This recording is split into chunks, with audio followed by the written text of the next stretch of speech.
Dalam salah satu video saya itu ada yang berkomentar seperti ini. Semahal apapun bibit sawit Anda, kalau pupuknya nggak benar, maka akan kurang buahnya. Karena tanaman sawit itu adalah tanaman yang manja. Nah, apakah pernyataan seperti ini benar? Nah, simak jawabannya pada video berikut ini. Baiklah sahabat petani sawit dimanapun berada, jadi langsung saja akan kita tanggapi pernyataan dari sahabat kita ini. Jadi dalam komentar tersebut ada 3 poin yang perlu kita tanggapi. Yang pertama adalah masalah mahalnya bibit. Kemudian yang kedua masalah pemupukan. Yang ketiga adalah masalah tanaman sawit itu adalah tanaman yang manja. Nah, langsung saja kita tanggapi. Yang pertama itu adalah masalah mahalnya bibit. Nah, kalau kita bicara masalah budidaya tanaman kelapa sawit, salah satu faktor yang menentukan tingkat keberhasilan dalam budidaya kelapa sawit itu adalah penggunaan bahan tanam yang unggul. Tetapi perlu dicatat ini salah satu ya, bukan satu-satunya yang menentukan. Jadi artinya adalah ada beberapa faktor lain yang juga turut mempengaruhi, yaitu adalah perawatan dan pemupukan. Nah, artinya bahwa ketika kita menggunakan bibit unggul, itu tidak selamanya kita akan berhasil tanpa kita lakukan perawatan dan pemupukan yang maksimal. Nah, itu yang pertama ya. Jadi yang perlu kita pahami bahwa bibit itu memegang beberapa persen saja, tetapi selebihnya itu adalah ada perawatan dan pemupukan yang perlu kita perhatikan. Nah, sekalipun kita menggunakan bibit unggul, tapi kalau perawatan pemupukannya kurang, maka jangan berharap hasil yang kita dapatkan akan maksimal pula. Kemudian yang kedua, ini kita menanggapi masalah pemupukan. Nah, beliau mengatakan bahwa kalau pupuknya agak benar, secara otomatis buahnya juga akan berkurang. Nah, saya sepakat dengan pernyataan dari sahabat kita ini bahwa tanaman kelapa sawit itu ya sama seperti kita manusia ya. Mereka juga butuh makanan, butuh unsur hara yang akan diserap untuk pertumbuhan dan perkembangannya. Tanpa kita lakukan pemupukan, maka secara otomatis tanaman kelapa sawit kita juga tidak akan tumbuh secara maksimal. Kemudian yang kedua, produksi yang akan dikeluarkan pun juga tidak akan maksimal. Nah, selanjutnya yang perlu kita pahami bersama bahwa pemupukan yang kita lakukan itu sebenarnya banyak sekali manfaat yang akan kita dapatkan.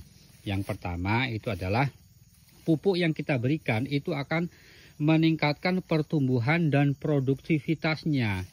Nah, oleh karena dia tanaman itu juga makhluk hidup, membutuhkan unsur hara, jadi pupuk yang kita berikan itu secara otomatis itu akan mempercepat pertumbuhan dan produksi yang nantinya akan dikeluarkan. Beda halnya ketika kita memiliki kebun kelapa sawit tidak pernah kita pupuk, maka jangan berharap pertumbuhan dan produksi yang akan dikeluarkan nantinya akan maksimal. Nah, kemudian yang kedua, pupuk yang kita berikan itu akan menyediakan unsur hara untuk pertumbuhan dan produksinya. Nah, sebagaimana kita tahu bahwa di dalam tanah ini sudah terkandung beberapa unsur hara yang dibutuhkan oleh tanaman sawit kita. Tetapi perlu dipahami bahwa seiring dengan berjalannya waktu, ya artinya tanaman kelapa sawit semakin besar, tentu unsur hara yang dibutuhkan pun juga akan semakin meningkat. Nah, dengan kebutuhan yang banyak itu secara otomatis tanah yang ada di kebun kelapa sawit kita akan semakin berkurang. Nah, oleh karena itu dengan kita memberikan pupuk secara otomatis kita itu akan menyediakan unsur hara yang nantinya akan diserap kelapa sawit untuk pertumbuhan dan produksinya. Kemudian yang berikutnya bahwa pupuk yang kita berikan itu akan meningkatkan daya tahan tanaman terhadap serangan hama dan penyakit. Nah, kita ambil contoh yang mudah saja ketika kita memberikan pupuk KCL. Nah, di mana kandungan kalium itu akan berguna untuk meningkatkan daya tahan tanaman terhadap hama dan penyakit. Kemudian kita ambil contoh yang lain, kita berikan pupuk fosfat, itu akan memperkokoh batang tanaman sawit kita. Nah, sehingga tidak akan mudah roboh, nah dan lain sebagainya. Jadi itulah manfaatnya. Kemudian yang berikutnya yang perlu kita pahami bahwa pupuk yang kita berikan itu juga akan memperbaiki kesuburan tanah yang ada pada kebun sawit kita. Nah, secara otomatis unsur hara yang sudah diserap oleh tanaman kelapa sawit yang ada di dalam tanah ini kan lama-kelamaan dia akan semakin habis. Nah, secara otomatis kebun sawit kita itu juga akan berkurang tingkat kesuburannya. Nah, dengan kita memberikan pupuk secara otomatis, pupuk itu akan memperbaiki kembali kesuburan tanah yang ada di kebun sawit kita. Nah, kemudian yang terakhir yang juga perlu kita pahami bahwa pupuk yang kita berikan itu akan mencegah defisiensi unsur hara. Artinya tanaman kelapa sawit jangan sampai kekurangan unsur hara tertentu. Sudah saya sampaikan tadi di awal bahwa tanah ini yang pemberian dari Tuhan ini sudah mengandung beberapa unsur hara yang dibutuhkan oleh tanaman. Tetapi seiring berjalannya waktu, tanaman semakin besar, kemudian unsur hara yang di dalam tanah juga setiap hari diserap oleh akar tanaman. Nah, lama-kelamaan unsur hara yang ada di dalam tanah itu akan semakin habis.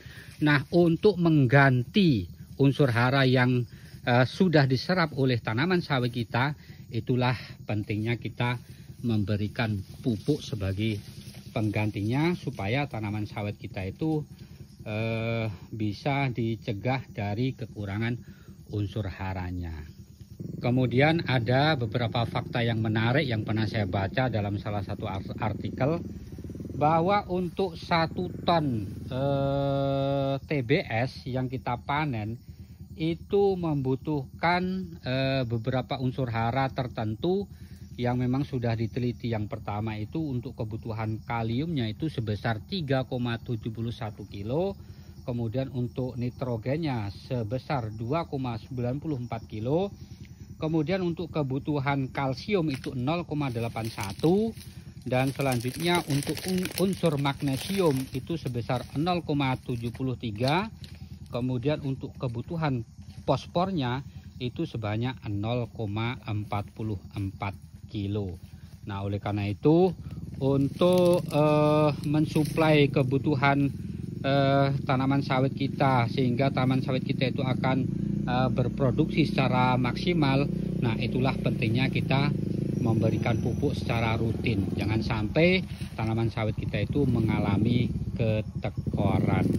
Nah, barangkali itu jawaban yang kedua terkait dengan masalah pemupukan. Nah, kemudian yang ketiga yang perlu kita tanggapi adalah apakah benar tanaman kelapa sawit itu adalah tanaman yang manja. Kalau menurut saya tanaman kelapa sawit itu ya sama seperti tanaman lain pada umumnya. Artinya mereka juga membutuhkan perawatan, pemupukan yang maksimal untuk tumbuh kembangnya. Nah, ketika kita menanam tanaman kelapa sawit kemudian kita biarkan saja tanpa kita lakukan perawatan ataupun pemupukan yang cukup, nah secara otomatis tanaman sawit yang kita tanam itu juga tidak akan tumbuh dengan maksimal. Begitu pula ketika kita menanam tanaman yang lain. Nah, apalagi tanaman kelapa sawit ini adalah tanaman yang berbuah, artinya pupuk yang kita berikan itu bukan hanya untuk perkembangan akar, batang, dan daunnya saja, tetapi pupuk yang kita berikan, kemudian perawatan yang kita lakukan, itu adalah proses untuk pembentukan bunga ataupun buah yang nantinya akan kita panen. Nah, barangkali itu saja yang dapat kita sampaikan pada kesempatan kali ini. Mudah-mudahan ini sedikit bisa menanggapi dari pernyataan sahabat kita ini. Terima kasih bagi yang sudah menonton dan memberikan dukungan. Saya akhiri, salam petani kelapa sawit Indonesia.